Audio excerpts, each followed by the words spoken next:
post it with like a clickbaity title, thumbnail, etc., and try to get some traction towards the full episodes just off of that. You know what I mean?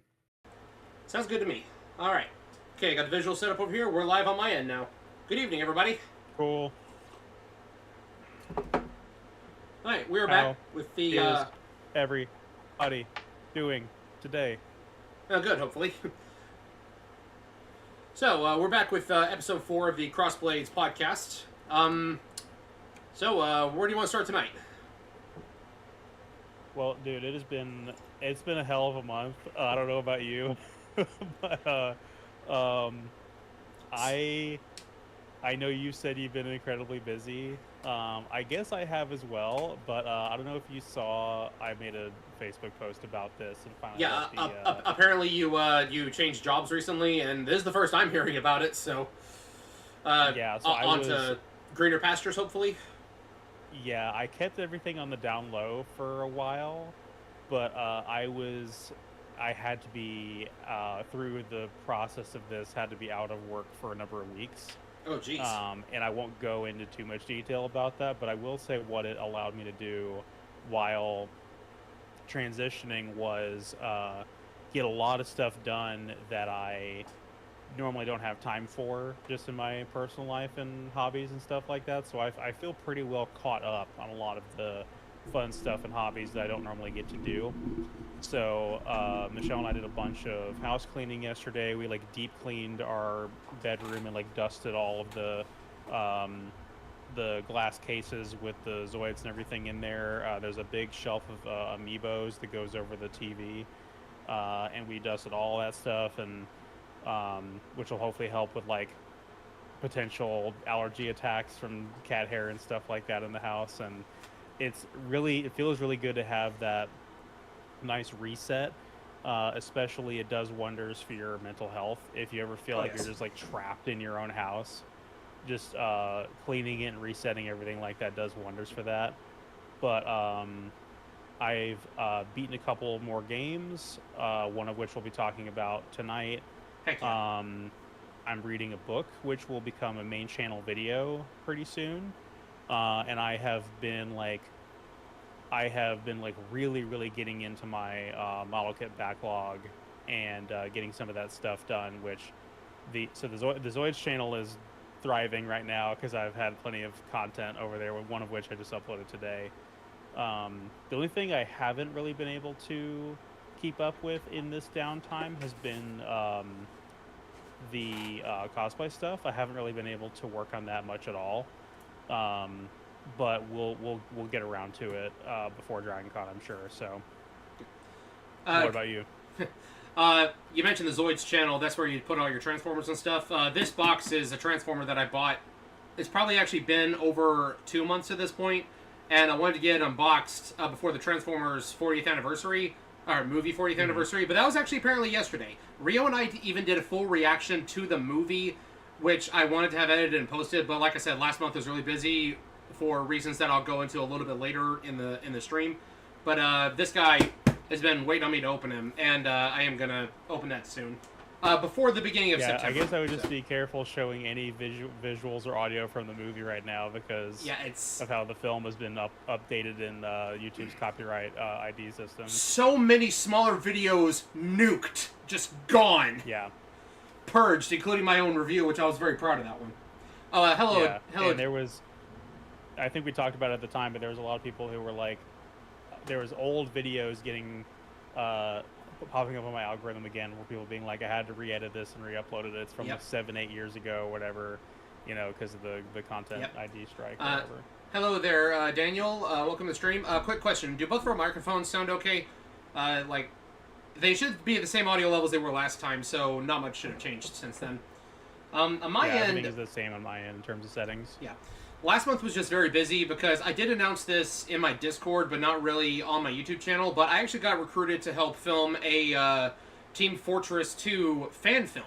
Like, a bunch of cosplayers got together and they decided, hey, let's make a little movie, like a little 25-30 minute fan movie. And it was like a really, really fun experience. It was filmed up in Blue Ridge, Georgia, up in the mountains. Like, the cabin was on a lake. Very scenic, very beautiful place. definitely will go back, and I definitely work with the majority of the crew again. There's a couple bumps here and there. There's like 1 or 2 people who were a little difficult to work with. I don't think they'll be coming back for future stuff. But if there are any more, but the rest of the crew, I'd absolutely 100% work with again. I can't say too much about the film because like I didn't sign an NDA or anything, but it's like it's common courtesy, Don't want to spoil too much, but a lot of the humor, or most of the humor actually, is very on brand for Team Fortress 2. Not just canon material, but also fan material. It's just done in cosplay, and I actually got to like be on a film set, actually work with cameras and do stuff besides just hey my little webcam or camcorder that I use as a webcam for YouTube videos. I actually got to pretend to be a real filmmaker for a little bit, so that was a really great time, really great experience. Yeah, and I envy that because, like we talked about, I would love to like fall back in love with the cinematography aspect of making videos and like make something just for the fun of making something without like it being part of some other incentive. But it was definitely not a good time for me to be involved in that project, especially like spending money on gas to go up there and stuff like that. Yeah, especially now that I have the context that you've been out of work for so long. Like, yeah. But, again, this is the first time hearing about it. Like, you didn't tell me this, so. Yeah, like I said, I was hoping it was just going to be a brief, negligible thing that I didn't have to. It didn't, last a period of time, but it lasted a little bit longer than I would have liked. But C'est la vie. But I will say that Blue Ridge is absolutely gorgeous. I have friends up there. I would go there for work relatively often, and I'm kind of sort of local-ish to that area, and it is a fantastic, beautiful area, and so is LJ, so is Blairsville, and then there's the foot of the Appalachian Mountains that goes from there to like Dawsonville, which is a little bit further east. I did see a couple signs for the Appalachian Trail as I was going up there, so yeah, that makes sense.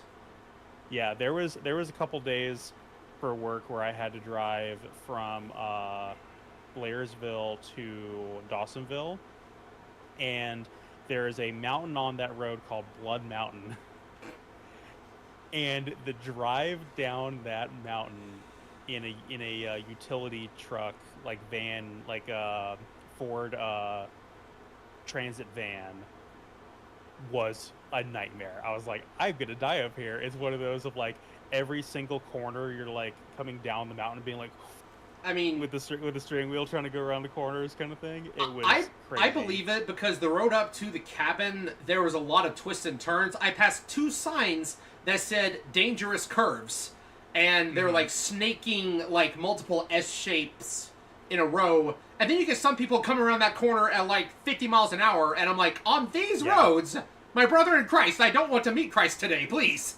Like, it's some of those roads, depending on what kind of vehicle you're driving, are horrifying. I took Bree's car because hers is in better shape than mine is, and even though it's in like pretty good shape, and it's like it is a 2011 model, so it's a little over a decade old, but even it was having trouble like climbing the mountains at a reasonable speed. Yeah. Like it was so steep that I was having to go like 45, and I'm like, I'm hitting 3,000 RPM with this. Guy behind me, you're just gonna have to chill out. I'm sorry. Yeah, you're like, is my engine even getting enough oxygen? I'm up high so much right now. But no, it is absolutely beautiful up there, and I would love to drive that route again, just recreationally. Yeah. But who knows when I'll be able to get around to doing that. Speaking of Valve, I guess which of the first party Valve games have you actually played? A very tiny bit of Team Fortress 2, and I did play Portal 2's campaign mode to completion over a decade ago. Mm-hmm. That's about it. Okay. I mean, obviously I would recommend all of them. I've played almost all of them, with the exception of Dota 2 and this new one they're working on, the Deadlock, because it's a hero shooter and I just don't care. Wait, Valve's coming out with a hero shooter when they already have Team Fortress 2? Yeah. Why? It's a very different style game, but you couldn't get me to care about a game like Deadlock. I mean, because I have friends that play games like Marvel Overwatch and Rivals. Marvel Yeah. Rival, and it's just the rage bait game where I watch them play it and then they go online and scream into the void about how much the game made them upset, and I'm just like, yeah, you couldn't get me to play a game like that. But a little bit of a controversial take here. You may not hear this in other places on the internet, but I think that Half-Life is kind of good. No doubt you've ever heard that before. I've only ever heard one or two people who have said that they actually gave it a try and they didn't particularly care for it. But anyone else who doesn't have anything good to say about it, it's just because they haven't played it, and or they don't care to play it. So some weird fuck ass game from some MIT graduate. I think the game's for nerds. well, it's like no, Half-Life is great. The turnoff I hear is that it looks so dismal and dreary. Like the visual style looks very like grimy, and they don't really care for the visuals, or the world doesn't look impressive, kind of deal. So they're turned off from the aesthetic of the game, kind of deal. And I'm like, fair. I mean, like, personal favorite Halo game, Reach. ODST is a very close second. I prefer the art style of Halo 3 to Reach. So I can kind of understand like where that kind of comes into play. But depending on what day you ask me, Half-Life 2 is, in all sincerity, probably my second favorite game of all time. Good stuff. It actually just is every bit as good as people say it is. There's a reason why people are still begging for Half-Life 3. Yeah, but the thing with Valve and their first party games is they pretty much wrote the book when it comes to like good design and taking care of the players. Things like how certain shooters and certain action games will have like the yellow paint indicating where you can like climb up a wall, or if there's like a ledge you can clamber over, it'll have like paint to kind of like spell it out for the player that you can climb that wall, kind of thing. Or in the case a lot of that stuff goes back to Half-Life 2, and just the extensive play testing and the very logical approach to problem solving, and like making sure that the player has all of the tools to figure things out on their own. And it's like when you do the little it's a very, very finely crafted experience, that when you do even the simple things like the physics puzzles where you stack crates on top of a wooden beam to make it into a seesaw to get up onto a higher ledge, kind of thing. Yeah. Where it's like, it's a very simple puzzle, but you feel like a goddamn genius when you figure out that that's actually what the game expects you to do. And then just things like the gravity gun just being like a genre-defining, generation-defining gimmick. And the facial animations as well in Half-Life 2, I feel like have aged incredibly well. It's crazy that game is nearly 22 years old, and it has some, in my opinion, still some of the best looking facial animations ever made, because there's something about how those characters move and talk that feels so immersive to me, more so than games that came out like even a decade later. You get more realistic than that, and you get like weirdly uncanny. And so this is, to me, it's like as true to life as you ever needed to get with a video game. Does that make sense? It does, yeah. But I obviously, Team Fortress 2 is great, Left 4 Dead is great, Left 4 Dead 2, Portal 2, etc. Half-Life and Half-Life 2 are my favorites, but every single first-party Valve game is a masterpiece. And it makes sense why they don't develop internally very often, and why they are mostly about, just running Steam. Because, like, they're just like, they have the infinite money printing glitch of having the best content delivery platform for video games in the entire world, so they don't have to make a Half-Life 3 or a Portal 3 or a Left 4 Dead 3 to make money. So... But we could go on a whole tangent about that. But you have a couple of TV shows to talk about, if I'm not mistaken, right? One's a movie. The other is a TV show, and then it is in conjunction with an OVA. Twin Peaks. We're coming back to Twin Peaks for just a little bit. I did finally get around to watching the Twin Peaks movie called Fire Walk with Me. Oh boy! Like, I as with my discussion on the TV show, I don't want to go too deep into it because it's one of those where if you want to experience just the mind-bogglingness of it, you gotta go experience it for yourself. I'm not going to spoil it here. And the movie does add to that, but it's also a thing of, while Twin Peaks did touch on the subject of, like, sexual assault and sexual violence, I went into this forgetting you can get away with a lot more in a movie than you can on TV. True. Yeah. And it does, this is a prequel to the series proper, and we've had the discussion about prequel versus original a few times before, like Star Wars prequels, Fate Zero versus Fate Stay Night, and my personal opinion is, I would say, should you watch it in chronological order? Should you watch it in prequel versus timeline order? Do you watch the original first? How do you go about it? I would say it depends on the work. This one specifically, I would say, is a case where you must watch at least the first arc first. At least the first arc to when they catch the killer. Because remember I said about Twin Peaks Season 1 and 2, the plot was revolving around the murder of a local girl, and they had to figure out who it was. Now, the movie gives you her backstory and how she ended up, well, dead. Like, the lead-in to the series proper.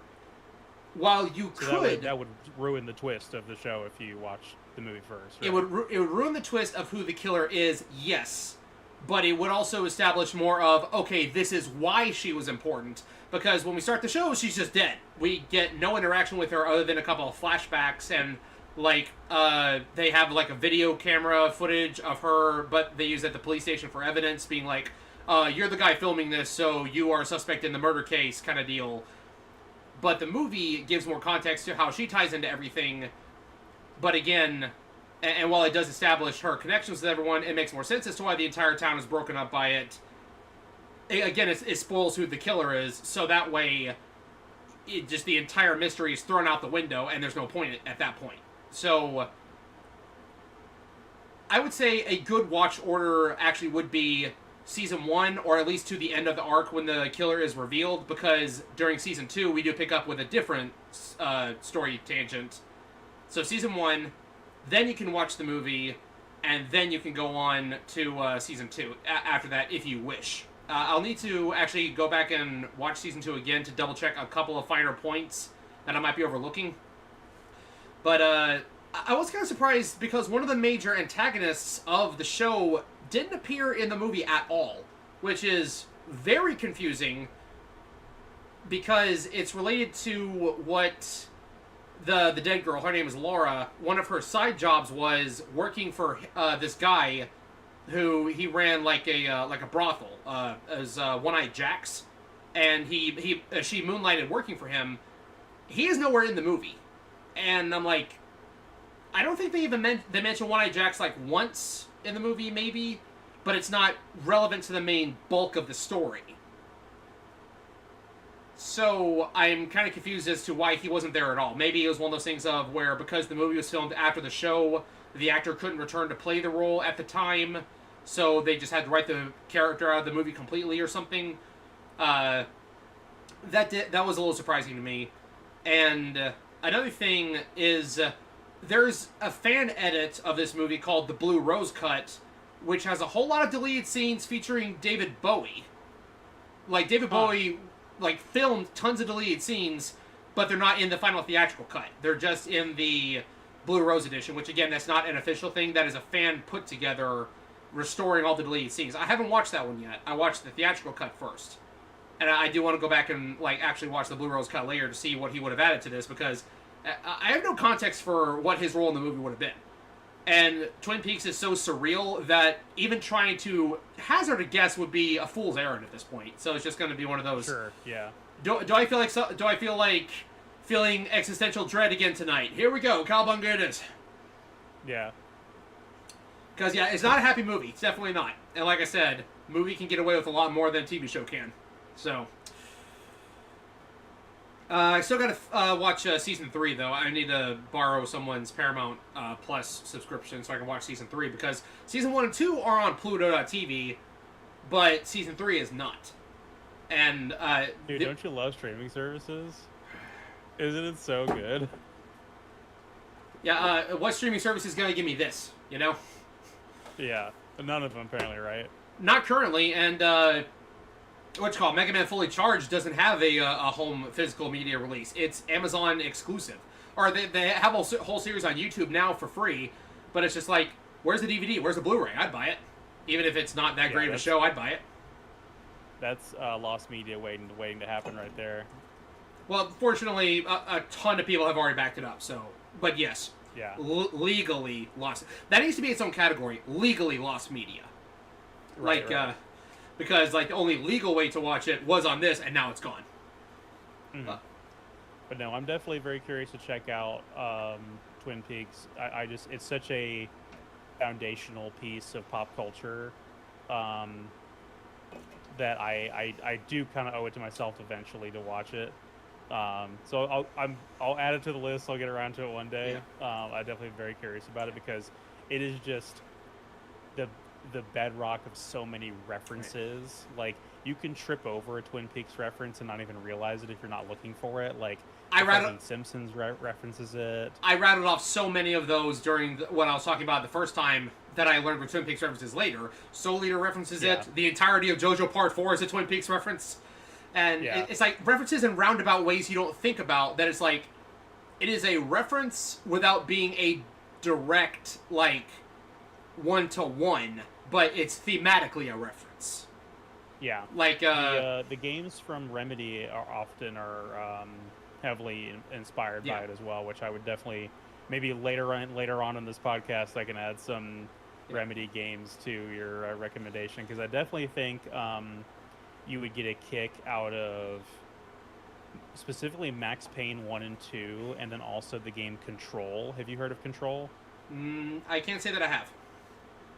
So Control is definitely like very Twin Peaks inspired. It's a game where, imagine you are a corporate office worker working for the SCP Foundation. Okay. And so you're like doing your day job at your office, and like weird interdimensional monstrosities are like phasing in and out of reality, and you get some kind of weird interdimensional gadget that becomes a gun, and it becomes like a third-person shooter platformer type of game. Really fascinating, really trippy. Was a really good time. Alright, so that's all I got to say about Twin Peaks. Now on to a topic I actually wanted to cover a few episodes ago, and I can use them now because I don't have too much more new to bring to the table. I'm sorry, but because I was getting ready for the movie shoot last month, I didn't have time to play much more Fate Extella, so I still haven't finished the Tamamo route yet. But Hellsing, let's talk Hellsing for a little bit. So this is going to be less about the work itself and less about like the themes and all that, but more so, I present the hypothetical. I think that the Hellsing TV series could be considered canon to the manga and the OVA Hellsing Ultimate. Hellsing Ultimate is pretty much Full Metal Alchemist Brotherhood, but for Hellsing, to where, yeah, we had one anime, but now we're tossing that and then we're redoing it better, more faithful to the original manga. That's Hellsing Ultimate. But yeah, same thing with the new Trigun as well. Right. Ah, interesting. But not Trigun Stampede, but a new one, or no, Trigun season 1 being Stampede and season 2 being Stargazer are the manga timeline. Interesting. Which I guess put a pin in that because I have a lot of problems with that, but that's not here or there. But so there's a few things that maybe I would say it could be accepted as canon, but it's one of those goes on in the background kind of things, and it just adds to the experience rather than saying, like, you don't see it in the manga pages, but it makes more sense for the fleshing out of the world build, if that makes sense. Now, I will say, if one specific event happened, or a version of a specific event happened in both Hellsing TV and Hellsing Ultimate, Ultimate takes priority because it is the manga put to animation. So things like the first encounter with Father Anderson, the fight in Hellsing Manor with the Valentine brothers, Alucard and Anderson's second duel and the encounter at the museum, you got to go with Ultimate over the TV series version, even if they did play out differently, because the manga is canon. It is the original. Right. Aspects that I would like to see taken into account for Hellsing TV versus Hellsing Ultimate. First, the Hellsing organization itself, like the soldiers of Hellsing. Because the way they frame Hellsing is that it's supposed to be this vampire hunter Men in Black style thing. Black Ops, to where they keep the public in the dark. Oh, something supernatural's going on, something strange in your neighborhood. Who you gonna call? You gonna call Hellsing. Ain't calling no Ghostbusters. You're calling the supernatural Men in Black over here. They show up with soldiers. They quarantine off the area. They pour holy water on the vampires' remains. They salt the earth. They make sure that there is nothing left behind. And it's also a private military organization, so we need time for both the audience and for our protags to get attached to them. Alucard's been with the organization for forever. That's fine. What about Ceres Victoria? She's new. In Hellsing Ultimate, we got 2 episodes with the original Hellsing military, and then they were all killed off by the Valentine brothers, and they were replaced by the mercenaries, the Wild Geese, like by volume 3 out of 10. And while yes, Pit Bernadotte is fantastic, and we love the Wild Geese, it does kind of suck for the actual people who signed up for this originally, who have been with the Hellsing organization for so long. They just get kind of brushed to the side. Your story don't matter. You're not the main character, kind of deal, you know. Mm-hmm. Whereas with the TV series, it's not until like episode 7 where the Valentine's brother attack happens. So we have several episodes for Ceres to get attached to the other members of the Hellsing organization, and the what's his name? The main commander guy, old guy. I can't remember his name for the life of me. It's not Captain Gareth, because Gareth got killed off by Father Anderson in episode 2. But, or is it 3? I have trouble keeping track of which episodes of the TV series it is in that specific... Yeah, it's been so long since I've seen the series, I don't remember either. Right, but I can't remember his name, but there was an older guy who's been with the organization for a long time. He actually survived the Valentine's brothers attack, and he does get killed off in like the next to last episode. But still, the fact is we have long-term named characters with actual discernible features who make an impact on Ceres, who have conversations with her, who help to shape her into the vampire hunter that she ends up becoming. And another really big thing that I think would serve to supplement the story is Ceres' gradual loss of humanity over time from the TV series, as opposed to just light switch in Ultimate. So the way it goes down in the TV series is, yeah, she is like very kind of... timid's not the word I'd use, but she's kind of passive, and she's hesitant on a lot of things. She has to retrain herself of the person I'm pointing a gun at. That's not a human, that is a vampire, or that is a ghoul. I have to get that through my head and take the shot, despite of how human it may look. But also, because she's now a vampire, she can't eat human food anymore. And she can only regenerate by sleeping in a coffin filled with soil from where she was born. And there's a few times when, in the TV series, we see her walk into her bedroom, and there's a pack of medical blood on ice on her table. Like, just chilling in the middle of the room for her. No pun intended. And she's like, okay, that's my dinner for tonight. Very first time she sees it, she gets this hungry look in her eyes, and then she's like, yes. But then she's like, no, wait, that's gross. And slaps it off the table. Like, disgusted by it. Then, the second time it happens, she gets so far as to actually open the pack and pour it in a bowl, and then, like, contemplates it for a minute, but then flushes it down the toilet afterward. We see her slowly, like, growing to accept that she is no longer human. And then finally, there's an event that kind of... I'm not going to say it breaks her, but the main villain of that one specific episode was a human. Like, not like... not Millennium, not like, oh, hey, we are peddling vampire chips to make people into fake monsters kind of deal. It was someone who was kidnapping humans and feeding them to vampires to make snuff films and post them on the internet. And she was, like, recording them. Yeah, I remember this. Right, and then Integra says, because you mess with vampires, this now does not fall under human court jurisdiction. You belong to Alucard now. Alucard's like, hello there, nom. And Sarah's Right. watched the whole thing go down, and she's like, maybe humans are the real monsters after all. Like, that's kind of the like, she doesn't say that, but that's like the theme that's implied here. So when she gets back to her room, sees the blood pack, she finally gives in and eats it.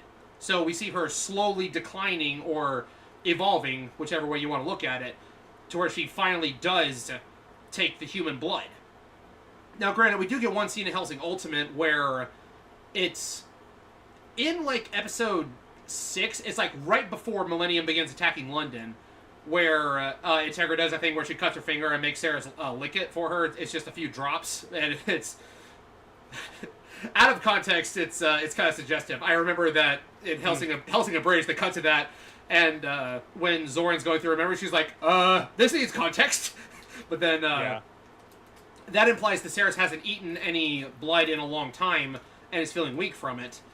But so that does create something of a continuity conflict right there. There's a couple other small things to do here or there, like Walter just completely removing her bed at a certain point and replacing it with a coffin, when in the TV show she had a coffin bed. But it does show a progression of her mentality as opposed to just the flick of a switch when the cards were down during the fight with Zoran, when she's half dead, Pip is dead on the floor. She can't see because her eyes have been slashed out. She can't regenerate because she hasn't taken blood before, so she's super weak. And she's like, if I don't take Pip's blood, I am going to die. And Hellsing is screwed after that. So, Cowabunga it is, full vampire time. Which, as much as I love Father Anderson, he is my favorite anime character ever, that is my favorite scene in all of Hellsing. Sarah's going full vampire for the first time. Just, the music is really what sells it too. Just, oh, it's fantastic. I get chills every time. There are some other... So... Yes? Yeah. I don't know if we've talked about this before on the podcast before, but I think we've had this conversation at some point. But what you're describing is exactly the one major problem that I have with Ultimate over the original broadcast anime. What's that? And I don't know if I've actually seen all of Ultimate. I think the way I was watching it was on, whatever pirate website, and it was in pieces, and I don't think I've seen the entirety of Ultimate. But I did watch the entirety of the original series. It's been a long time since I did it. It was probably like 2010, 2011 when I watched it. Yeah. But the thing that I disliked about Ultimate compared to the original is how, as just like you're describing, when the depiction of Sarah's Victoria becoming a vampire in the original broadcast anime is played as tragic and kind of sympathetic, where it's like it is this, as you said, this slow decline where she's like rejecting it, and it's meant to be this like tragic thing where she's doing it kind of reluctantly, and then in the in Ultimate it's like played for laughs. Because the first scene where she like wakes up after being bitten or whatever, and it's like in the original series, it's like a lot of brooding and a lot of self-reflection, and it's just very it feels like it's just taken a lot more seriously. Whereas in Ultimate, it's like a quick scene that's like over with like that, with where she like kind of screams comedically at the camera, and then it cuts away and we're back to the action, and it's like it's over and done with so quickly, and I'm just like, that's kind of lame. I feel like you really kind of like softened the most important part of this character's arc at the beginning of the story, right? To be fair, that is how it goes down in the manga, though. It is faithful to the manga. Like, it does have really goofy, funny moments like that. Like, especially when you get like the little chibi art style, like the whole square off between Integra, Heinkel, and Yumie, where it's just like they're trying to take Integra hostage, and she's like, "Light my cigar." Huh? Light my cigar. I'm holding you up at gunpoint. You're telling me you light your cigar? Yes, do it. You didn't realize I'm the one holding the gun, right? Light me. And then like it just does the chibi art style. The silly music kicks in. Yes, like it is faithful, but agreed. Yes, Sarah as a character gets much better development in the TV series compared to the OVA version. And while the OVA does adapt the manga pretty faithfully, there are some things that are lost in the main episodes, like there's a couple of training montages and such, like with the wild geese, and one of those is relegated to a credit montage where like the episode's credits are rolling and there's no vocal dialogue, but you see like text bubbles, and it is basically just the manga panels but put to animation, kind of stilty and choppy animation, but still. And I'm like, but that scene is actually canon though, and like yeah, you're not losing too much by skipping it, but still, it's one of those things of where, what else are we missing, you know? Yeah. Yeah. Yeah, I would be interested in rewatching Ultimate at some point, and kind of finishing that off and having my full opinion and everything. But I gotta be honest, I guess as the years have gone by, I have found myself liking Hellsing less and less. And I would probably still look back on it nostalgically if I rewatched it, but it is not one of my favorite pieces of media that I consumed around that time, relative to how much I liked it at the time. Like other stuff from that era, like Trigun or like Dean Fate Stay Night, like I've only grown to like it more and more over the years.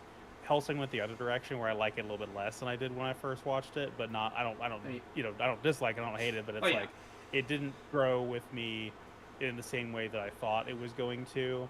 But and I thought about this as well because like the talking about the manga, that same mangaka also did Drifters, which you may be familiar with, and Drifters has some fun alt history stuff, like it has a similar Fate vibe of like reincarnated historical figures all in the same timeline having to either work together or fight each other kind of thing. Right. And that part of it is really cool because you have like a really cool thing of like some Japanese heroes, like you have Oda Nobunaga, and you have whoever the I think it's like Shimatsu's son or something like that, who is at the Battle of Sekigahara. And Nobunaga is long dead by the time we get to the Battle of Sekigahara, because that's in the year 1600. And so when Shimatsu is like telling Nobunaga about like who the main players are in Sekigahara, he's like, "You gotta be fucking kidding me, dude! It's fucking Ieyasu versus Mitsunari, those little punks. I could have beaten either one of those if I wanted to." And it's like fun stuff like that. And Fate Grand Order has ruined me. Anytime you say Nobunaga, is just like Guda Guda Nobu just pops up like that. Yeah, it's Fate has ruined me. Oh no, this version of Nobunaga is way better than the Fate version. I'll try to find the picture and send it to you. But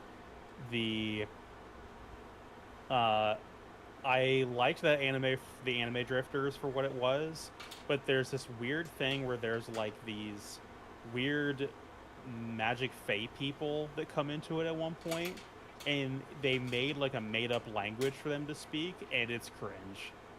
It's really cringe, and I'm like, man, this is kind of taking me out of it a little bit. Yeah. But I'm overdue to rewatch that as well. Hellsing is one of those to where I could put it on pretty much any day of the week and still enjoy it just about as much as I did the first time. Like, it's one of those that just lives in the back of my head for free, and I'll occasionally just want to just go back and either rewatch or just turn around and listen to it, because I can picture pretty much the whole thing in my brain. The only thing is, this is one of those where you don't need to scrutinize details. Otherwise, you're going to have a very bad time, and you're not going to be able to look at the cool stuff. It's like, sure. What is the source of Father Anderson's regeneration? Don't worry about it. How does Schrodinger exist everywhere and nowhere? Like, why does he have a broken quantum state? Don't worry about it. How is Luke Valentine using sawed-off M1 Garands when those wouldn't actually shoot because firearms don't work that way because of the gas explosion? Don't worry about it. Just don't. Yeah. This is a world of vampires. You're worried about some fictionalized guns. Like, it's one of those where just ignore some of the particulars. Just look at the cool. Just enjoy the cool stuff. What is the composition of Alucard's bullets, and how does it stop Anderson's regeneration? I said don't worry about it. Yeah, because like once you get into like the logic of vampire stories, you really tread on the whole like, what do you mean soil from their birthplace? That's just some dirt.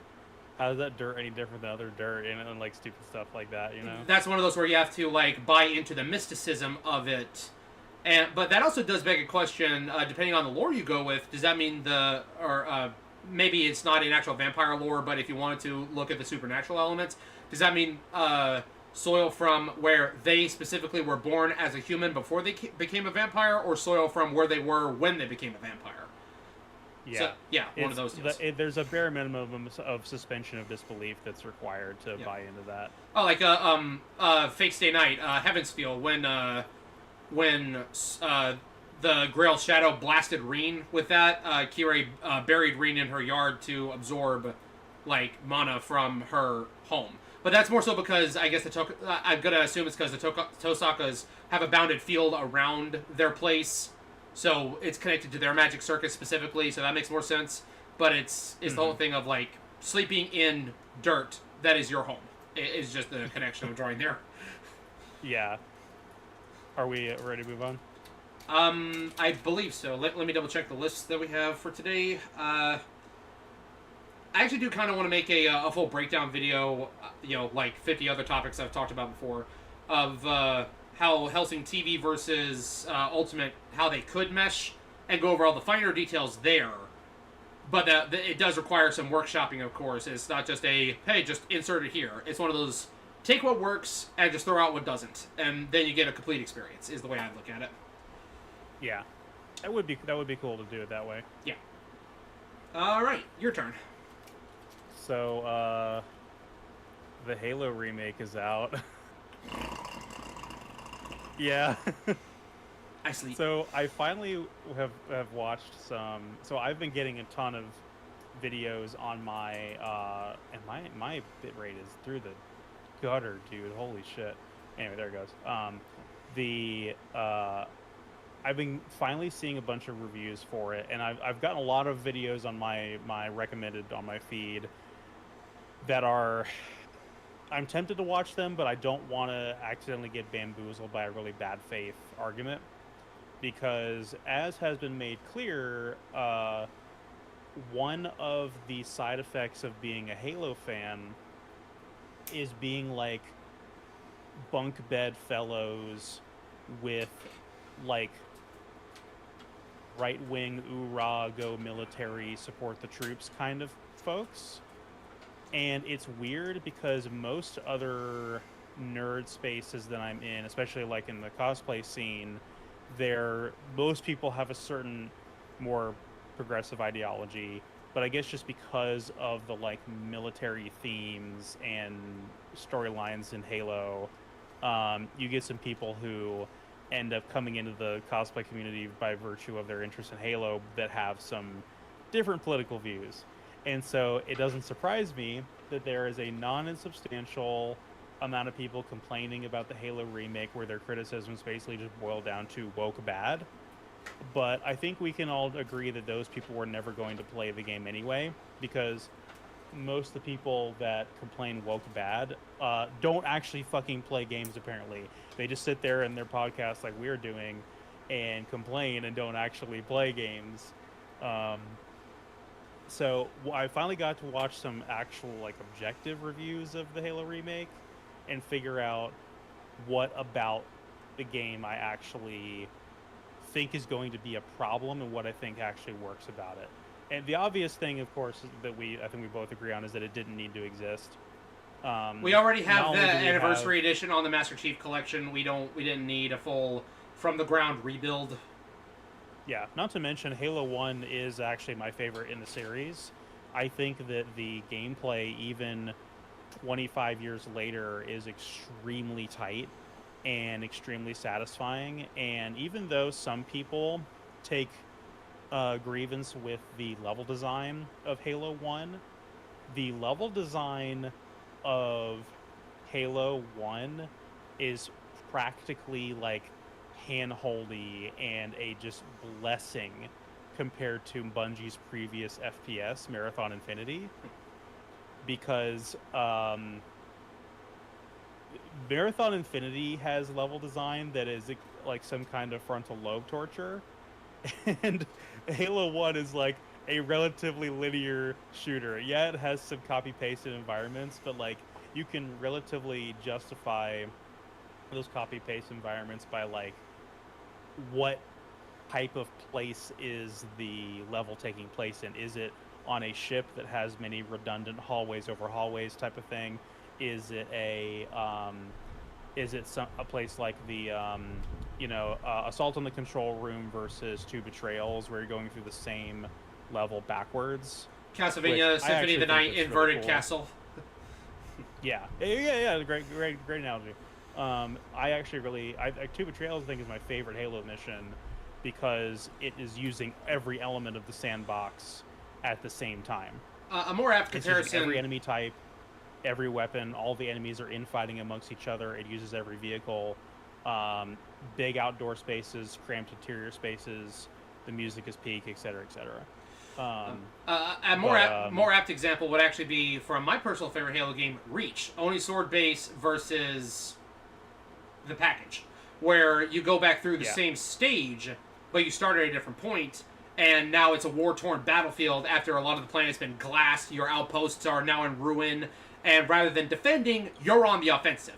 I yeah. still like you pull up the sword base and you just hear Carter on the radio, "Kill them all, noble," and I'm like, "All right, Yeah. cowpunker it Although, is." but people don't complain about that mission, whereas in Halo 1, some people do complain about the level I mean, design, about how it repeats certain rooms over and over again. And like how in I will but say anyway, so some of those it is a little easy to get lost in, and I have played them recently because like when I get on the Master Chief Collection, I need it's like oh hey beat Halo 1 missions on Legendary for these points this week. I was like, okay. So I go in, and then Two Betrayals and Assault on the Control Room are like the ones that are my yeah. go-to because they're in playlists often. And it's like I'm just trying to like get all the points I can in one go. So it's like some of them like level layouts for those two levels specifically is like go into this room. It all looks the same because it's the same Forerunner structure. The only thing that's different is which hallway do I need to go down for this specific chamber. So I can understand the criticism where it's like, yes, I walk in the room and the layout is the same in every room, but the tunnel is over there, where in the last one it was over there. Wait, I'm on top of that little rock bridge with the two doors in between it. I went in the right side door. Okay, this time I need to go in that door inside the chamber instead of that one over there. It's one of those kind of deals where it can be easy to get stuck for a minute and you don't get a waypoint saying, hey, over there, stupid. So Yeah. I can kind of understand just kind of getting lost and meandering a bit until you get back on course. But it's pretty much just walk around until you see Flood skittering at you, or you see a gun on the ground getting picked up already, and that's how you get back on track. It's not that difficult. Yeah. Or Regardless, may, I think the original version of Halo 1 is completely fine. maybe it was 343 I Guilty think Spark. that Maybe that's the name of the mission instead. I might be getting my missions wrong. It's in that general area though. It's either 343 Guilty Spark, Two Betrayals, or Assault on the Control Room. It's one of those three. yeah, Assault on the Control Room and Two Betrayals are the same level backwards. Right. Because Two Yeah. Betrayals is the one where you start in the room with all the sentinels shooting at you, and all you got is a Yeah, you plasma start in the pistol. control room and you Yeah. go backwards to the yeah. Yeah. Anyway, so the I think the level design and the gameplay of Halo 1 is fine. I don't think it needed a remake for that reason. Um, but my issues with the remake have nothing to do with the gameplay really, because I would be looking forward to playing. I think the idea of playing Halo 1 with vehicle hijacking and a greater weapon roster, greater enemy roster, um, sounds fun, at least for the novelty. Like I would give it a try. I'd be interested in seeing that. But there's some minor issues I've seen people talk about, like the sound design. There are some weapon sounds and feedback that are not particularly good. The The AI pathfinding does not seem to be nearly as good as it used to be because elites in the original Halo trilogy and also Reach, really elites in every mainline Halo game, are badass because their pathfinding is really good. They are very agile. They'll roll out of the way of grenades. They'll chase you down over a large period of time. They'll hang back if they're being attacked. They will close range Um, sticky grenade you with no self yeah, preservation, and then they'll and roundhouse kick just you in the face for good measure. the developers, like the original Bungie developers on the original trilogy, really hung their hat on how complex the AI was of the enemies because they were like, these enemies need to be able to adapt to whatever sandbox we drop them into. and there was a whole like behind the scenes documentary on Halo 3 about the brutes and how the brutes behave and what kind of tactics they use, how they communicate to one another, and like the different behavior states they can get themselves into. And it's like that is such an interesting thing to learn about. And then you have comparatively the ones in the Halo 1 remake appear to the Sangheili appear to like rush you a little bit too often to the point where you can kind of fish in a barrel with them, and that's really disappointing considering how fearsome they used to be, where they don't put up nearly as much of a threat. They don't they Yeah, their I was. pathfinding just seems really bad compared to the old versions. Yeah, the only elites that should actually rush you in any given Halo game are ones that have swords. They're supposed to keep you at a distance with their well, plasma rifles or focus rifles or whatever. Not focus rifles, storm rifles. And they only go in for the punch if you get close enough to aggro them. Or if you drop their shields and they go into Yeah. rage mode. But, like, the only ones that are supposed to actually bum rush you are ones with swords. And in Halo Yeah. 1, pray that you see it before it sees you. Especially if you're playing Yeah. with the anniversary graphics. That sword turns invisible. There be times when I will get jumped by a sword elite and I didn't see him. I'll toggle back to OG Xbox graphics. I'm like, okay, there's the big blue highlighter sword right there. I can see where you're at now. Shotgun to the face. All right, moving on. Switch back to the good graphics after that. So, yeah, like no, And they're that's not supposed to actually bum one of rush you. the- That's a brute thing. and that kind of leads to Oops.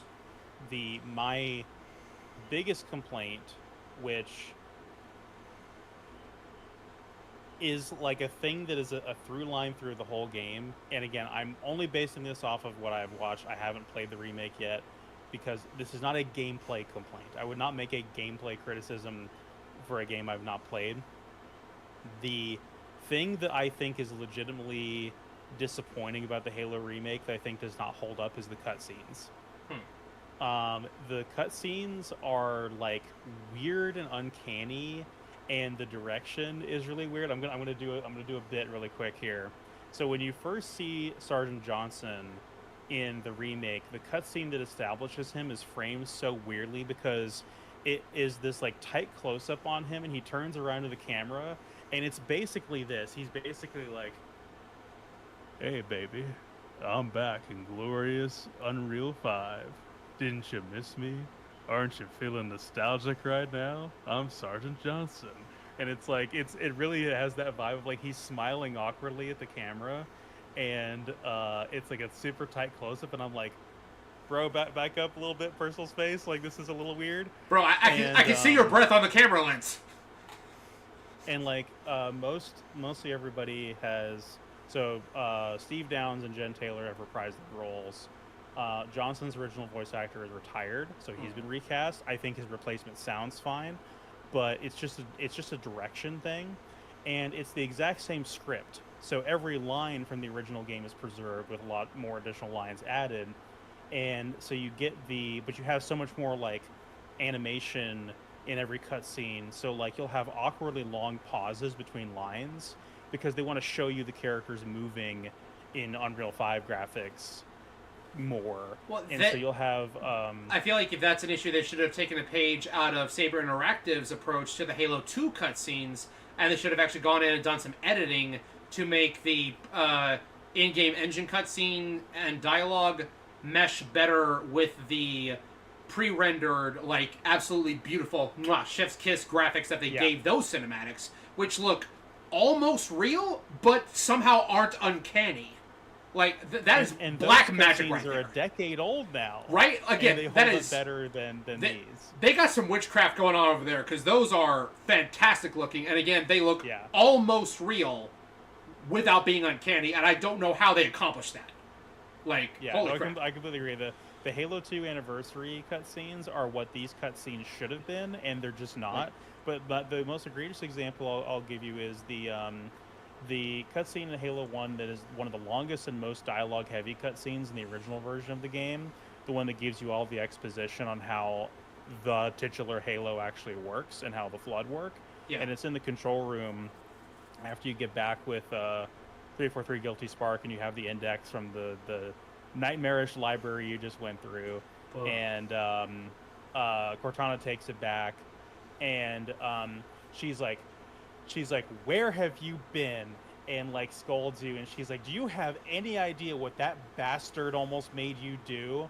And Chief is like, yes, activate Halo's defenses and destroy the flood, right? Which is why we brought the monitor to the control room. And he's like being kind of sassy with her, and that dialogue is like so softened. Like Cortana's swearing is like really downplayed to where it Boo. like doesn't have the same impact to it. And Steve, What? his lines are like, he's like, yes, uh, activate Halo's defenses and destroy the flood. That's what we brought the monitor to the index. And like he's very matter of fact and like almost patronizing. Like this cutscene was made for the second screen TikTok audience, and I'm like, this sounds so. This is not a. I mean, obviously everybody working this is a professional. This is a direction issue. Yeah. And like, I almost feel like they should have just used the original audio track of their original lines from 25 years ago. Just wait for the Steam fan mod that will put the original voices back in. It'll happen eventually. You know it will. I mean, at that point, just play the original version of the game because like, there's just no point. Like, you skip the new cutscenes and play the original or the new gameplay, I guess. But yeah, the new cutscenes are bad. I don't. They look weird and uncanny from a tone perspective. They do not match with the original game at all. And when you're remaking an existing script with all the same dialogue, but you have no regard for the tone and the pacing and the timing of that, because there's a whole visual language between like, show don't tell when it comes to what you say versus what you show. And if what you say is completely skewed against what you would show, then you've completely lost the sauce with the cutscene. So you'll have to watch. I'll send you one of the better reviews I watched so you can get an example of what I'm talking about. But that is the one thing I think is like legitimately not of good quality when it comes to the Halo remake. I think a lot of the other complaints are just nonsensical. Obviously, the people that complain where they're like, it has like mixed reviews on Steam, and I think a lot of those reviews are like just dumb petty things like, oh, 343 bad, or Halo Studios bad, or woke bad, women bad, minorities bad. Like just dumb bullshit petty complaints like that are not worth taking seriously. How are they going to say that about Combat Evolved when two of the most iconic characters are Sergeant Johnson and Foehammer? They find a way. They're like, did they even play the original? They're like, oh my god, there's a black woman piloting Captain Keyes' command center on the Pillar of Autumn. What? And I want to shoot her, but the game won't let me. It's like it's dumb bullshit like that. Like, and those people are not worth taking seriously one bit. I mean, I'm gonna be real. After Halo Infinite kind of turned into a dumpster fire, I just kind of fallen off new Halo. Like, I'm good sticking with the Master Chief Collection and Halo Wars. I've lost any faith that the franchise in its current state will deliver anything that I want to experience. Like, and I do agree. I think I would only buy and play the Halo remake if I could get it at a significant discount. It doesn't even have couch co-op anymore, right? And I'm like, it does. It does? Okay, it's got that. Yeah. But it doesn't have PvP multiplayer yet. That's coming later, apparently. Yes. And that's correct. It does not have PvP multiplayer. Reportedly with an extra price tag attached to it. I've heard conflicting reports on that. But again, it's one of those where I don't care anymore. Yeah. I still have the Master Chief Collection, and it's got tons of mods that I can play through, and I'm good sticking with those. I do want to finish playing through Halo Wars, though, so that's on the eventual list. Yeah, I need to actually finish both Halo Wars 1 and 2. Yeah. I mean to get around to that for a while now. Before we change gears, possible hot take on Halo, I hate the Flood. I'm not going to say that they shouldn't be in the game, but I hate fighting them, and I hate whenever they show up. I would prefer the conflict just have remained either UNSC versus Covenant or UNSC versus Insurrection. I hate the space zombies aspect of things, because it's like, yeah, I got my cool sci-fi space shooter here, where it's, fight the aliens, but then it's like, oh, hey, we got fungal space zombies. And I'm like, okay, this turned into a horror game overnight. What happened? Like, okay, do we like where'd this come from?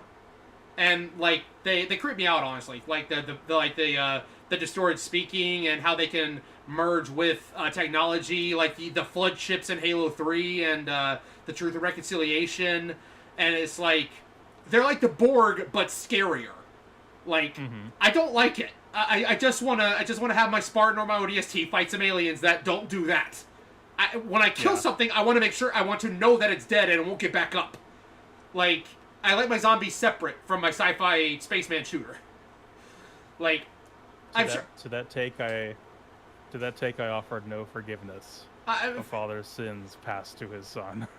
I mean, yes, the weight of my heresy will stay my feet, and when the great jury begins, I'll be left behind. I know, but yeah, like I don't like the flood. I just don't. That's why, like, you know, something in common with my two favorite Halo games. Neither of them have the flood, like in normal modes at least. No, they're a pain in the ass to fight. Yes, but I think that they are one of the most important parts of the series, in my opinion, because I think they are from a lore standpoint. At least I can give you that. I just don't like fighting them. Even from a gameplay standpoint, because like the twist in Halo 1, when you realize you're going to be fighting something different than the Covenant, is one of the best moments of all of gaming. That is like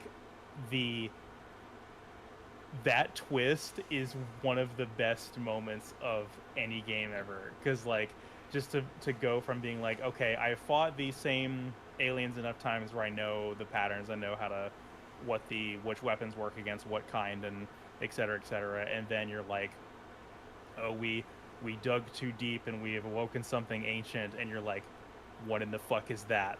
What is that? It's coming at you. Now, I will say, to be fair, I was kind of spoiled on it because I started with Halo 3 playing on a friend's Xbox whenever he'd come over. Mm-hmm. We just tag teamed the campaign. Then, like, yeah, we'd run the first couple missions, all of a sudden the Flood show up. I'm like, what is that? And it was like, oh, it's the Flood. They're like zombie things. I'm like, I thought this was aliens and sci-fi and all that. Because the way my brain processes it, take Star Wars, imagine if you're playing a Star Wars game and you're playing as the Rebels, you're fighting the Empire, but then all of a sudden, we dug too deep. Then the Balrog from Lord of the Rings shows up. I'm like, huh? Excuse me. I thought this was. I love it. I thought this was sci-fi space shooter. Like, what's with the zombies? What's with the scary demon things? That's one thing I love, because I took Michelle through Combat Evolved, I think 2 years ago now. I think it was 2024. Yeah. And she did not know about the Flood until they appeared. And I was like, oh, yes, here we go. And again, it was that same moment where she was like, what the fuck is that? What is that? Is that going to chase me? And I'm like, yes. But I think the problem there is that I think a lot of people... No, I get there are certain Flood missions in the franchise that are frustrating.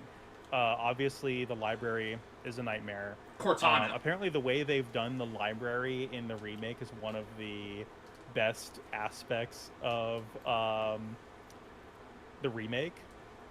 Because in the original version of Halo 1, you start at the bottom and you're working your way up floor by floor in the library to get to the index. In the remake, it's the other way around. So you start at the top and you work your way down. So you're descending into an even more nightmarish version of the library floor by floor. And the level of the Flood's corruption on it increases more and more as you get down. So there's more... That makes sense, yeah. There's more like... weird flood goop everywhere the deeper you go, which is just like so horrifying and nightmarish. But and then I think people also really chafe against the Cortana mission in Halo 3. Me, I'm that guy. Finding the skull on that mission? Are you kidding me? Yeah. To be fair, like when you do find it, it's obvious because it's just a literal skull in a pile of blood. Like it's not like in a pile of bones or corpses. It's just sitting there in a pile of blood. But, like, the idea, you walk into it, find a skull and all this? Huh? Yeah. But from my experience of playing Halo 3 on Legendary, especially playing on co-op, is that, and people do not know how to fight the Flood in that game. They try to shotguns, flamethrowers, energy swords, plasma rifles, incendiary grenades. But they try to run past them, or they try to they think that they're going to spawn infinitely. They don't. They spawn, like, specific enemies spawn in specific places. It's not an infinite horde. You like you have to crawl your way through that level step by step and let each enemy spawn trigger and deal with them as they come. The flood pure forms that change form into the three different the ranged one, the tank one, and the other one. Yeah. Those can be a pain in the ass to deal with. But like I said, I think when people encounter the flood in Halo 3, they don't know how to fight them properly, and I think that results in a lot of frustration. I've actually gotten decently good at fighting the flood just because of how many times I've had to replay the missions for either points or because they added them into ODST Firefight. So, like, I do know the rules of engagement for each one. I know how to approach them now. Like, if you got a carrier form, the only type of grenade you need to throw at that thing is an incendiary. Anything else is going to scatter infection forms everywhere. Plasma grenades might give you, oh hey, push it off the edge and it'll despawn down in the pit. Maybe. Frag grenades are okay if you can get it to blow up immediately after the bubble pops and the forms are in the air. So, chuck two. Like, chuck one grenade to blow it up, chuck the second one to take out the infection forms. But the only one that's a guaranteed one shot, grenade-wise, is the incendiaries, which those are precious during fights with Flood, which I save those for the big boys. Like you say, they shapeshift. Just one incendiary grenade, pop to the gourd, gone. So I've gotten good at fighting them. And I'm not saying that they are objectively bad. I'm just saying that I hate them. I just hate fighting them. I hate that they come in and they wreck my good time when I'm over here just having to shoot out with the Covenant. Like, I'd rather just fight the grunts and watch them run away and be all silly and pop their head with confetti. But then these guys show up and ruin my day. I was like, no, go away, please. Well, I'll say this so we can segue to our next topic. But if you don't like sci-fi cosmic horror where they assimilate lesser species into zombies that do their bidding, you're gonna have a problem with one of my future recommendations. I mean, no, it's like, I don't have a problem with that in general. It's just that when I picked up the controller to play Halo, when I look at the cover and I see armored super soldier and I see some aliens he's fighting, that's not what I signed up for. I signed up for shoot laser guns at aliens, not fight zombies with laser guns. If I want zombies, I go play Left 4 Dead Racing. Yeah, same thing's going to apply with my other recommendation as well, but we'll get to that when we get to that. Alright, so checking the time here. We only got about 30 minutes left based on the time we have for today. I did finish Cowboy Bebop, and we decided that we're going to watch a couple of the other anime that the creator has made. We tried to start watching Space Dandy, and I'm not ready for that one yet. There's way too much fan service in the first couple episodes for me. I'm just like, no. Push that one aside. Is Space Dandy Shinichiro Watanabe? Unless I'm off my rocker, yes. Cowboy Bebop, Space Dandy, and the one that we decided to watch instead, Samurai Champloo. It sure is, huh? Okay, I may have to revisit that show. So, we haven't finished Samurai Champloo yet, but I have loved every single second that I've spent here. Oh, yeah. To sum it up in one sentence, if the song Ballroom Blitz was an animation, it's Samurai Champloo. It's just... Yeah. It makes sense. It goes from 0 to 100 so quickly and so stupidly and so crazily. Main character, or one of the three main characters, named Mugen, is voiced by Steve Bloom. Do you know that Mugen in Japanese means it's either infinite or infinity? You know the reason he's named Mugen? Because that's how much smoke he wants. He wants all the smoke. Right. Bro is like, you look at me the wrong way, if you look strong enough, we got beef. I don't care who you are. Another thing I noticed is, I actually learned this from Demon Slayer. Mugen's got like dual ring tattoos around his arms. If Demon Slayer has taught me anything, those kind of tattoos in that era means he's a caught thief, and he's been branded. He's got them on both arms. Now, again, I'm not going to claim to know Japanese history or culture, but if Demon Slayer is correct in that regard, same applies to Mugen. Yeah, I think that is correct, if I'm not mistaken. So, the first episode picks up with, the very first thing we see is two guys about to be executed by the local governor, and then we get a flashback to how we got in this situation, where Mugen walks into a local restaurant, and there's a fight, and he, like, one of the guys there is, like, the governor's son, I think it is, and then he says, hey, all your friends over there, they were chump change. I just wiped them all out easily. So, you say your governor's got some badass bodyguards? Go get them. And like you're a survivor. Go get the bodyguards. And for every second you're gone, I'm going to break one of these guys' fingers. 1, snap. 2, snap. And so then some time passes, curtain opens, and another guy's standing there. And we saw him earlier in the episode. And Mugen is like, "Oh, are you one of the bodyguards?" "No, I killed the bodyguards." "Okay, cowbunga it is. Let's go." So it's beef on sight.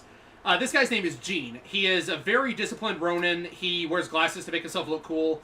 And he is a very skilled swordsman. Like, he's got all the proper techniques. He's got the kind of reserved movement, only strike when you have an opening kind of deal. You can tell he's well trained. Mugen, on the other hand, like I said, ballroom blitz. He is the guy who will pocket sand you when you're not looking. He's got, like, metal put on his, what are they called? Clogs? Like the sandals that's got, like, the little, it's like the platform with the little teeth. Like, he's got metal on the bottom of those. Yeah, I don't remember what the wooden platform ones are called. I know the straw sandals are called waraji. Right, but I don't remember what the wooden block ones are called. I don't know if it's common practice to have metal on the bottom of those, but he's got those. He'll, like, kick with those. He'll, there's a vase on the table. He'll grab it and throw it at you. He'll come at you one-handed with his sword. It is a little bit shorter than your average katana, and it's got a fancy crossguard. But he is a dirty fighter, but he can hold his own surprisingly well. Gene described him as super undisciplined, but that's what made him dangerous. Because, and like, Mugen and Gene are at each other's throat, but then they get arrested for, like, killing some of the governor's people. And the person who saves them is the one of the workers from the cafe. Her name is Fu. She shows up with a couple of firework grenades, basically, throws them at the executioners, distracts them long enough for Gene and Mugen to get their swords back, and they escape. And she says, "All right, since I saved you guys' lives, you have to help me find this samurai who smells like sunflowers." And that's where we're at with the overarching goal here. And Gene and Mugen are like, "We never finished our duel." So it's like every episode, they're like side-eyeing each other, like, And then Fu's like, "No, not right now." Okay. And they're just constantly trying to get at each other, looking for an excuse. And there's one episode where they come to a fork in the road. It's just like two paths. And Gene and Mugen look at each other. "Let's ditch her." "Okay, let's go our separate ways. Bye." And so they both take off in opposite directions. They meet back up later at this brothel. Fu accidentally broke a vase, and suddenly this is Zoran Host Club, and where she got sold into work at a brothel to pay for the vase that she broke. And Mugen and Gene both ended up working for opposite Yakuza gangs, who both show up at the same place at the same time with different objectives, and they're like, "Okay, now we have a reason to fight each other." And again, ballroom blitz is just beef on sight. But Fu's over there like, "You guys are idiots. You're supposed to not be fighting. You're supposed to be helping me look for the guy." So they bust her out. And, like, I think the funniest moment that just got, like, the biggest laugh out of me was Mugen leaves the Yakuza that he signed up to work with. But then he comes back, kicks in their door, is like, "You know, when I left this mob, I was expecting someone to come chase me because, you know, the whole thing of once you get in, you can't get out kind of deal. No one followed me, so I'm back to fight every single one of y'all." Just, he wants all the smoke. And again, Steve Blum is voicing this guy, and it's a riot. There has not been a single minute of this show that has passed that I have not enjoyed. It's constantly fun. The fights are entertaining, the humor is spot on, and I love that you have Mugen, just this infinite ball of chaos, and Gene is over there, the more well-composed one.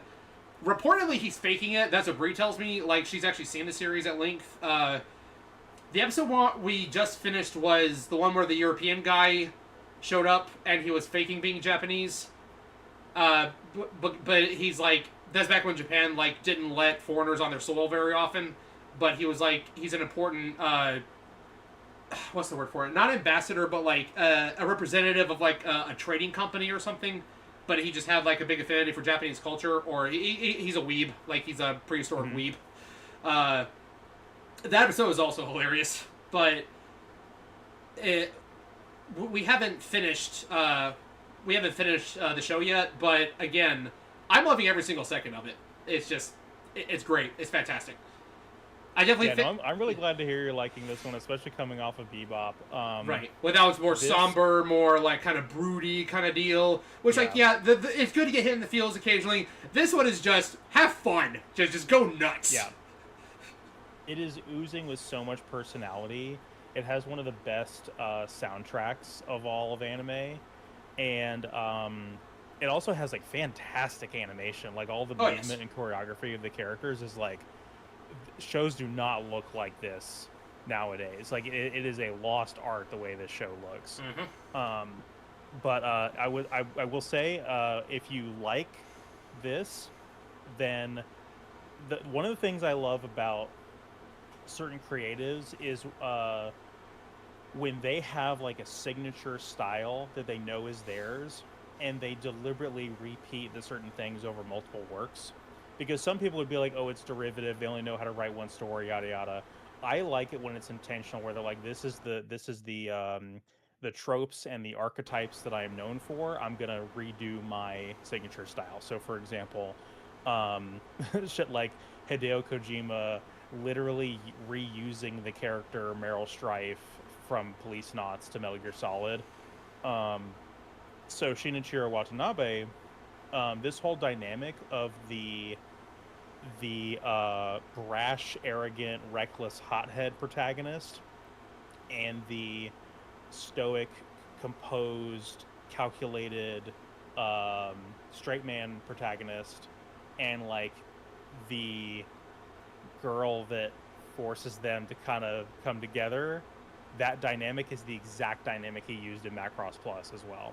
Okay, I thought you were about to. I thought you were about to talk about Cowboy Bebop because I'm like, uh, I was gonna say, well, Mugen could kind of be seen as like Faye Valentine, the whole Agent of Chaos kind of thing. Mm-hmm. Gene would definitely be more Spike because he's more well composed, but and Fu could kind of be like Jet because like Jet's the one like the ship belongs to him, and Well, so now there's another character. So Bebop does have that allegory, but it's more subtle and it's another character. It's and the character that I don't remember his name, but it's the character that could be seen as a rival to Spike. Vicious. No, the cowboy. Y- yeah, The yeah, I cowboy think who so. the cowboy who is an absolute idiot then turns into a samurai at the end of the episode. Yeah, but like I said, if you like the dynamic in Shampoo, Yeah. you will definitely like Macross Plus a lot. So just think about that exact dynamic with Shampoo, but just add some mecha to it as well. You already got me interested. I love mecha. Yeah, and again, banger soundtrack, really ahead of its time visuals. Also, if you can get the right dub for Macross Plus, you have Bryan Cranston from Breaking Bad. I remember that. I remember you brought that up in a recording we did years ago. Yeah. Yeah, I don't think I have that dub. The Japanese dubbed theatrical cut of Macross Plus is completely fine though. That's the most accessible version, and it's completely fine.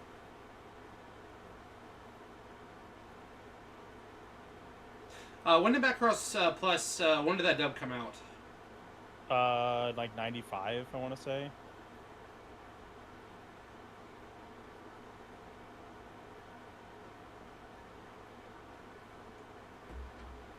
Right. You want to catch up with chat real quick here? So far, I only got one person in chat. Daniel says, today is the 20th anniversary of a Capcom that was released on the 7th generation of console, and that anniversary is for Dead Rising. Is it Dead Oh, Rising's there you 20th go. anniversary? Heck yeah. That's the only person I got in my chat right now. I think that's all I got for Samurai Champloo. Again, like I'm still working on it. We're like a third of the way through, I think. But again, it's just I love it. I've loved every single second of it so far. Well, I went on a little nostalgic rabbit hole last week or weekend before, something like that. It all runs together at this point. I think it was last weekend. So two of my friends have their birthdays like 2 days apart from each other, Right. and so we celebrated their birthdays on the same Saturday, not yesterday but last Saturday, and we played D&D and we went around to some of our local shops and we're looking at stuff. And we went to the I told you about this place before, the Second Chance Toys place in Marietta, Yeah. Yeah. and they have a pretty extensive library of older stuff. And I took a look in one of the display cases right before we left, and I'm going to send you this picture I want to see if you recognize the stuff in this picture. So this is a Star Wars toy line from like 1997.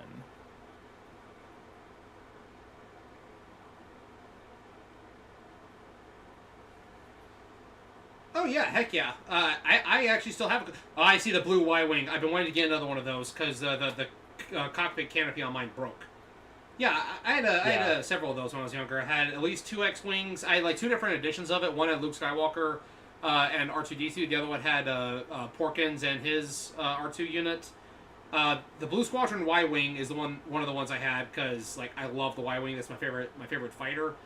Mm-hmm. My brother had the TIE Bomber and TIE Interceptor. I had the TIE Fighter, but the wings broke. Yeah. It's a Star Wars action fleet, is what we're looking at right now. Like, I Yeah. think they were adjacent to the Micro Machines line. I think. Correct. So I had some of these when I was really really young, and I went through my boxes in storage and stuff in the house to try to figure out which ones I still had, and I went on like a wiki dive to try to figure out like which product line was which and what came with what or whatever, Yeah. and I was like just going through nostalgia of like, wow, I think I had that one, or I remembered seeing these on shelves and blah blah blah, and I was like, these really cool, and they were just like little ships about that big, and they were like $10 a piece, and they had a little micro machine pilot like that big that would go in there, Yeah. and I think there's like a picture of me as like, I guess a 5 or 6 year old at some place, whether like it was like an aquarium or something that we went to with family, where I had the X-wing in my hand, kind of thing, and I Yeah. just got really nostalgic about that. So, but I was looking through, that rabbit hole led me down to like, the picture of the display case there.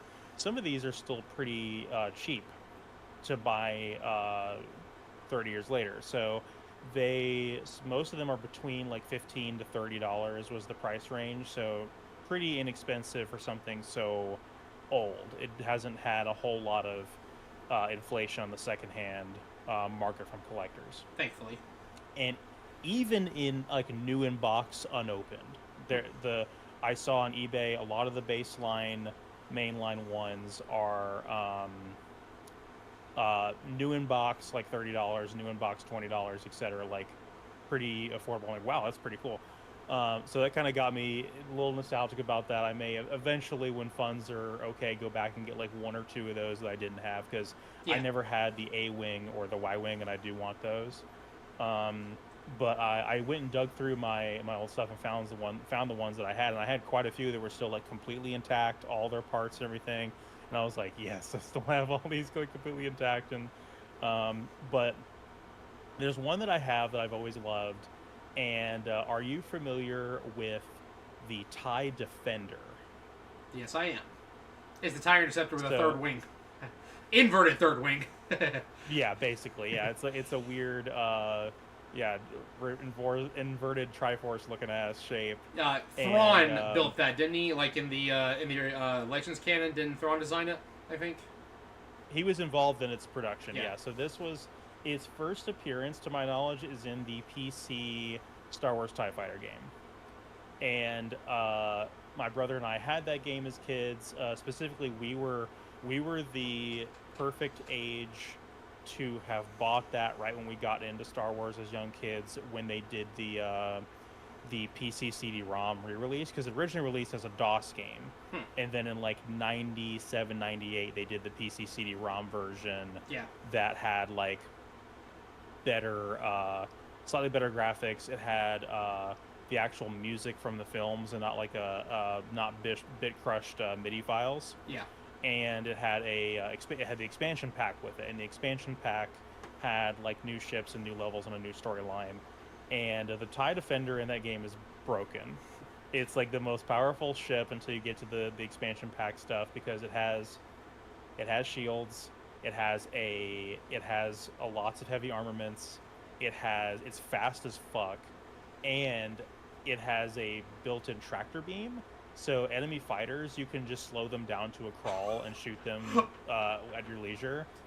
And but part of the storyline of that game is there's another Imperial admiral that defects, because you're working on the Empire's working on like experimental hyperdrive technology, and so he defects because he wants to steal the prototype hyperdrive or whatever. And so like the final mission, I think, of that, it's either the final mission of the main game or of the expansion, I don't remember which one, is like you start off that one and he has his own squadron of TIE defenders. And the very first thing that happens as soon as you load into that map is there's one of these things like careening right at you, and if you don't get in the way, he will kill you immediately. So, and this game is not easy. I think the only reason my brother beat it was because my brother somehow managed to turn on God mode, I think, and made it to where he would like no clip through other ships and no longer take damage. So he could just kind of figure out the objectives of the different levels at his own pace, and he Yeah. beat it that way. But so they made a TIE Defender in this product line that I have, and so I was looking at everything up and everything. I was looking on eBay. So again, $15 to $30 is the price of these ships and everything. Do you want to guess how much the TIE Defender is? 65. I'm going to send you a picture of some eBay screenshots I took.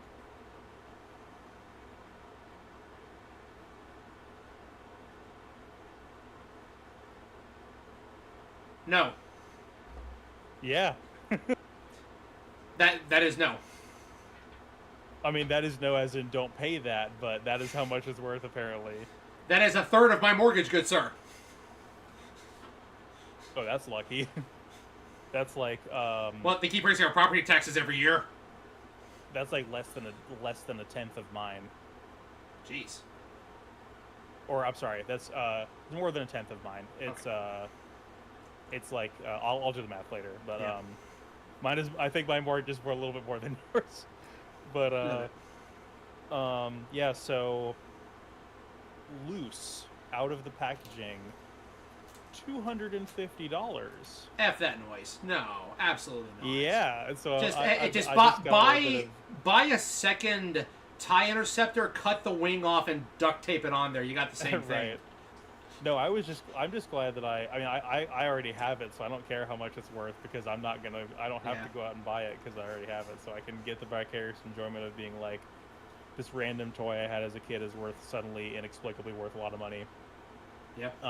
Also, there was a line they did between the original line and the Phantom Menace line that was I it was like the deluxe line or something like that, where it had the ship and then another mini ship that was based on concept art of the ship, which I thought was really cool. So there's like a little mini concept art X-wing, little mini concept art snowspeeder, etc., etc. There is a figure in the Phantom Menace line that is a droid starfighter, where the actual droid fighter from the movie is the minifigure, and the concept art ship is the main toy. Interesting. And I have that.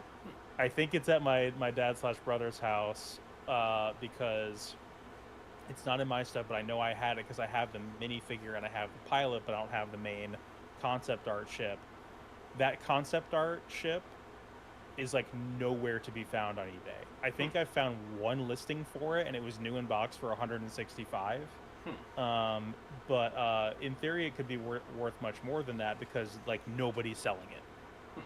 So that was kind of the rabbit hole. So I'm eventually gonna have to go back to my dad's house and be like, hey, can I like poke through my brother's toy chest in his room to see if he took this thing? Because I know I had it, but I haven't seen it in almost 30 years. So. But yeah, figured you would appreciate that little deep dive into an old nostalgia trip, as that was my hyperfixation for a couple days. Absolutely, because I like occasionally when Star Wars does cycle back around into my hyperfocus as well, I do get the hankering to get some of those ships. Because again, I love the Y-wings. Like they had like 3 runs of the Y-wing. They had Gold Squadron, Blue Squadron, and Red Squadron. So I'm like, just get them all. Just get them and line my shelves with them. Just love Y-wings. Like, yeah, I do want to get at least one. The only one I have right now is the Bandai model kit one. Yeah. My favorite Star Wars game is still Rogue Squadron on the N64. And I would just go on reigns of terror with the Y-Wing, even if the mission didn't call for it. It's like, yeah, shoot down these Imperial fighters. Bomb everything in sight. No. Yes. Click, click, click. Just drop the bombs on everything's blown all up. I'm just like... How about I do anyway? Assault on Kyle 2. Just going... Because that is one of the levels where he plays the Y-Wing, and the level is bomb everything. It is destroy all the Imperial ground targets. Okay. And because they didn't give the Y-Wing torpedoes in that. They gave it, like, ion bombs, or maybe not ion bombs, but, like, really powerful bombs that you drop, and then just the shockwave vaporizes everything.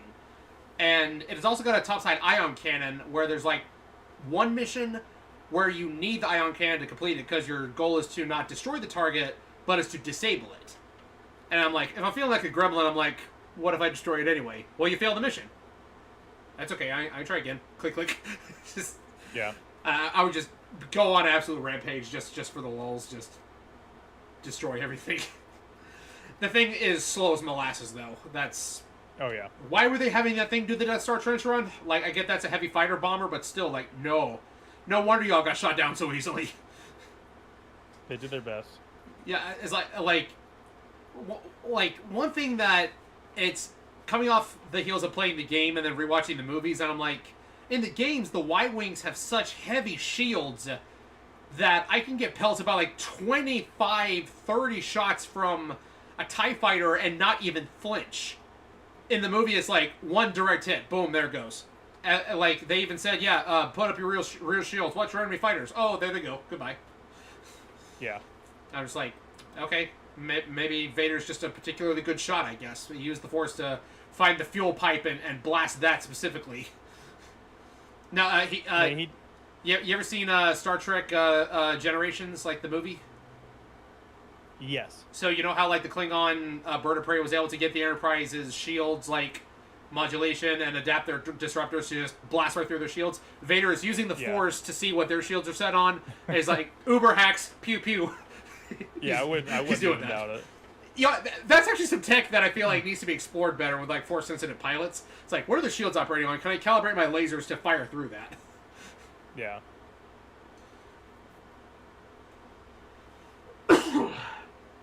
Yeah, I'll go back at some point and maybe pick up one or two of those, and I'll let you know what I do. Right.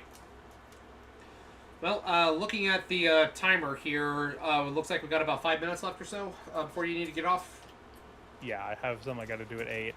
Alright, so that said, I have one more topic, and then you had 2 more on our list here. Do you want to take one of those for our final slide? I'll save mine for next time. Yeah, I will, if you're okay with it, I will really quick go over the book that I'm reading, and I'll save the other ones for next time. Sounds good. Because I think you'll be interested in this book for sure. So, oh yeah, I am reading, as I said I would in the on the main channel. I am reading the Transformers Exodus book, and this is going to be. Sorry, go ahead. It's part of the War for Cybertron game storyline, right? So not quite. Oh. I thought it was when I picked it up because of all the marketing and branding on it. The artwork and everything on the cover, and if you read the summary on the back, it sounds like it's part of that, and it was released around the same time. But it's not necessarily canon with the or written with the game in mind. It works as an origin story for the game, but it is. And I think it's part of the aligned continuity. I was about to say, is it one of those sticky aligned continuity topics? Because yeah, that's all one continuity, but there's a lot of pitfalls with that. From what I've been told. That's gonna be a weird conversation because like, how in the fuck are you telling me that like TF Prime is canon with like the Michael Bay movies, which is canon with the games, which is canon with these books, and I'm like, dude, the Bayverse is not part of the aligned continuity. Outside of Darkspark, which isn't that like supposedly canon with War and Fall? And yeah, I'll have to pull up the whole wiki thing on that's the like continuity because it's a rabbit hole. But still waiting on Rodimus Primal to do a retrospective on that. Like, if I could ask for like 3, or I had a third one. If I could ask for 2 videos from Rodimus Primal, Transformers content creator, retrospective on Unicron. I wanna hear like everything about him because Unicron's my hyper focus for a bit, and I want to hear him break down the aligned continuity and make it all make sense. Like explain how it makes sense. Obviously, I'm gonna have to talk about it a little bit as Yeah. a course of making this video about the book, but um, the main thing I will be making some comparisons to War for Cybertron, but the main thing is this is going to be sort of a parallel comparison to Transformers One, since it's an origin story. All right. And it is a different take, and I think I would probably appreciate this book more if I had read it before watching TF1, because unfortunately I think TF1 is a better version of this origin story, particularly as it pertains to Megatron. I think is the real unfortunate part. So I'm all pretty early on, but the main things that are different is uh, Orion Pax works in the archives, so he is an archivist by career, and so he already works pretty closely, which I think is true to the G1, if I remember correctly. But he is in the G1 cartoon continuity. He was a factory worker, just a warehouse robot. Okay. But sure. But he's not a minor in this continuity like he was in TF1. Right. So, and he has a good relationship with Alpha Trion, and Alpha Trion is the only prime that is on Cybertron at the moment, and I think the other leadership does not know he's one of the original 13. The other 13 are scattered or missing. They're scattered across the galaxy or destroyed, is what it says. And but Alpha Trion can like see into the future.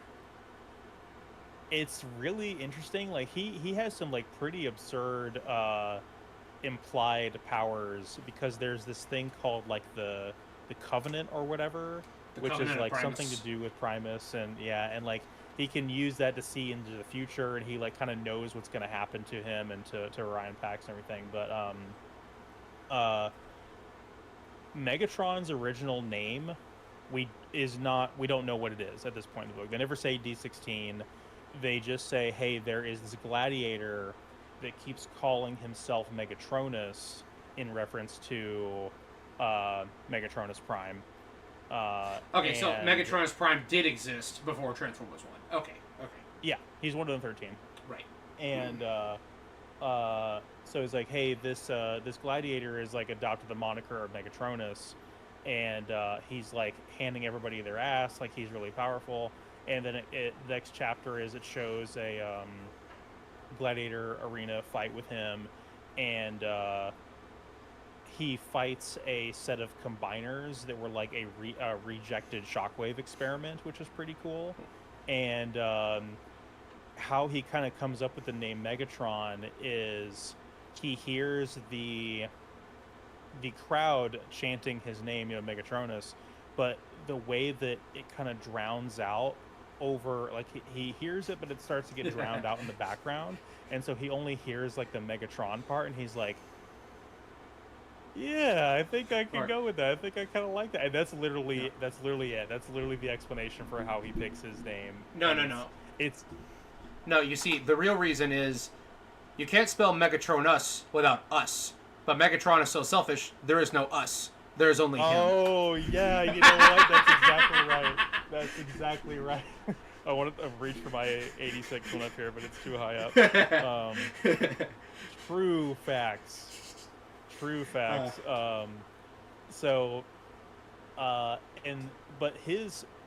this part of his origin story is a very, very small part of the book. It's like one chapter. This book also has like 30 chapters, but they're all only like 5 pages a piece. It seems like it's a pretty easy read because I think it's meant to be kid friendly and easy enough to read for kids. Makes sense. So it's like 300 or 400 pages, a normal novel length. But basically at any time there's a location change or a time period change, it's new chapter, which I actually think is a really good way of structuring a novel. Yes. To make it easy to read, and it allows me to summarize my bullet points extremely thoroughly. So in terms of making a video about this book, I'll be able to recap the story very thoroughly, because I can be like, this chapter is about Orion Pax. This chapter is about Alpha Trion. This chapter is about Megatron in the Gladiator Arena. But yeah, he and it talks about he already has the loyalty of Soundwave and Shockwave at this point because they either were gladiators themselves or they were part of the underground fighting uh, coalition, the part of the management down there, and They're taking bets previous, on who's going to win the fight. pretty much. So Soundwave, he says, Soundwave was the only fighter that had a chance against Megatron that like put up a fight against him. So their mutual respect was basically just like Megatron was like, "Hey, that guy almost handed me my ass. I'm keeping him. he's great, and he doesn't talk much." And He's got a they cool also robot refer voice. to they also refer to the cassette bots as mini cons in this, which I kind of like. They like canonize them as mini cons, which I think is a funny Yeah, because reference. Transformers Prime minicons are different than they are in Armada. So Yeah, just but little funny thing about like the name of minicons in Transformers Armada. In the Japanese version, they were called microns. correct, That yeah. actually kind of could potentially spoil the big plot twist at the end of Armada, if you know what it is. I mean, you do because you've seen it. Yeah. But if you look at the Japanese name, you're like, Yeah, Micron Legend, yeah. look at how it's spelled. I wonder. But But not gonna spoil it for those who haven't yeah, seen it. so what ends up happening is yeah, so Megatron he's the management of the Gladiator Arena comes up to him and says, "Hey man, you're winning too much. We gotta have a little bit of kayfabe in there. We can't have these fights be boring. We gotta have everybody on their toes. So like, can you throw a fight every once in a while, just to make things more interesting? Give somebody else a chance." And he's like, Get "Nah, good." fuck that. How about I kill your ass?" And so he overthrows them and takes control of the Gladiator Arena. So I'm assuming that the Decepticons are going to rise up from the ranks of the criminals and rejects thrown into the pit, and that, you know, by virtue of him being in charge, Megatron is going to assemble his army just entirely out of those characters. That's how you do it. But yeah, so far so good. I'm enjoying it a lot. I am definitely looking forward to. It will be a pretty easy to make video for the main channel when I get around to it, because I'll just be able to do like, you know, camera point at the desk, book on the table, notes, and just talk into the camera kind of thing. Maybe have a second camera pointed down at the book if I want to read directly from one of the pages and do an actual quote or something. But Yes. either way, it's not going to be it's going to be a fun video to make, and it's not going to be particularly challenging. And I hope that means I get to do book reviews in the future of some of the other subjects I want to do, such as, because I really want to get into a niche of doing videos on books based on video games, or books that have a particularly controversial film adaptation. Oh, for that bullet point specifically, it actually goes back to something we talked about like 2 or 3 streams ago. iRobot. Mm-hmm. Apparently, like from what I've been told, because again I don't read, but apparently the core problem in the movie iRobot is talking about the literal exact opposite of what the book was saying.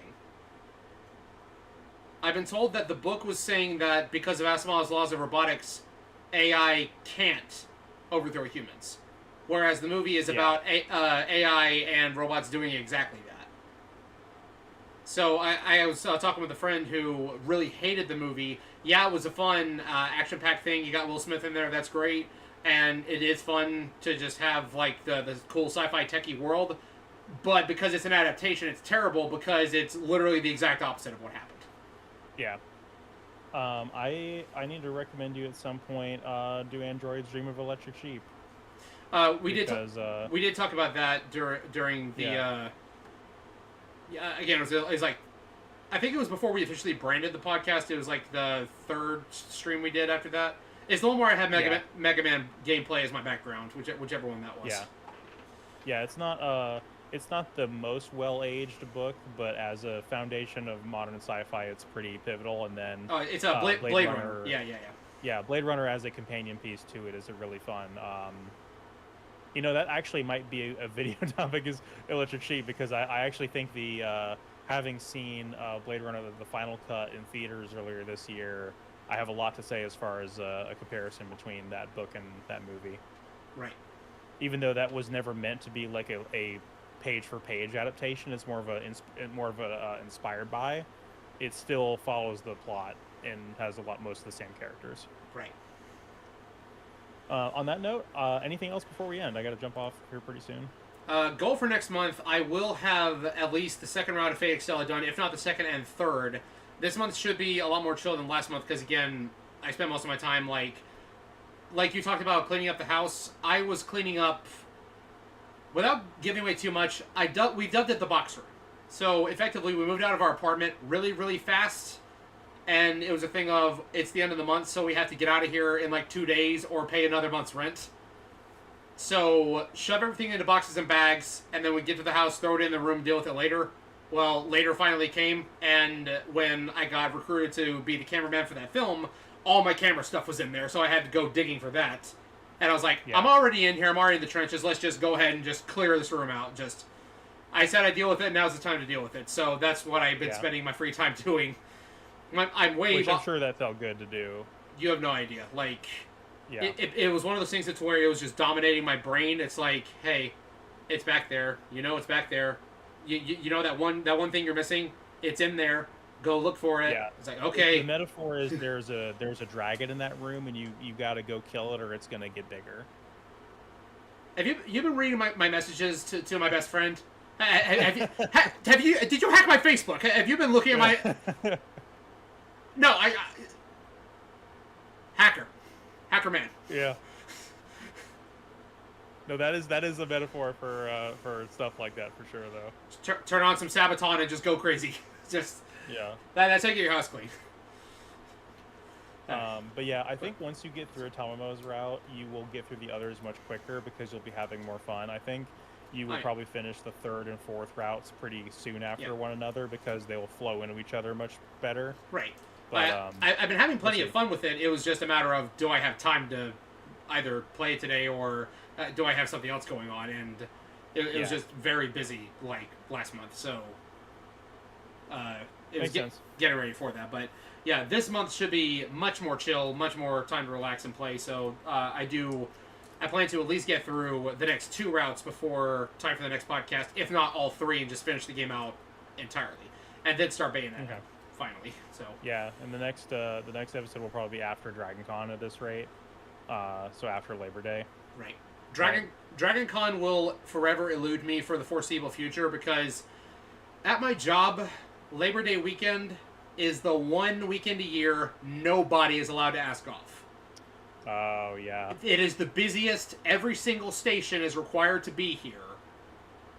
Especially for full-time employees. So as long as Dragon Con continues to happen on that weekend, it will forever be a fantasy. I will never be able to attend. Unless I get a different job, which this has been my favorite job so far, so I don't see that happening anytime soon. So, yeah. Just have fun. Figure it out. Have fun, and next con we'll see each other at Comic-Con, probably. Because I don't know when I'm going back to AWA.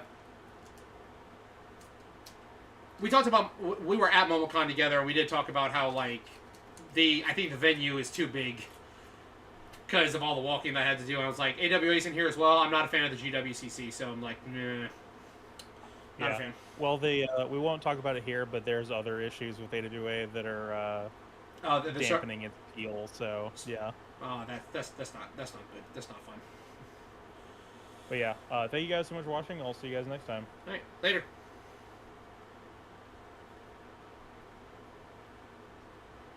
Getting rid of OBS.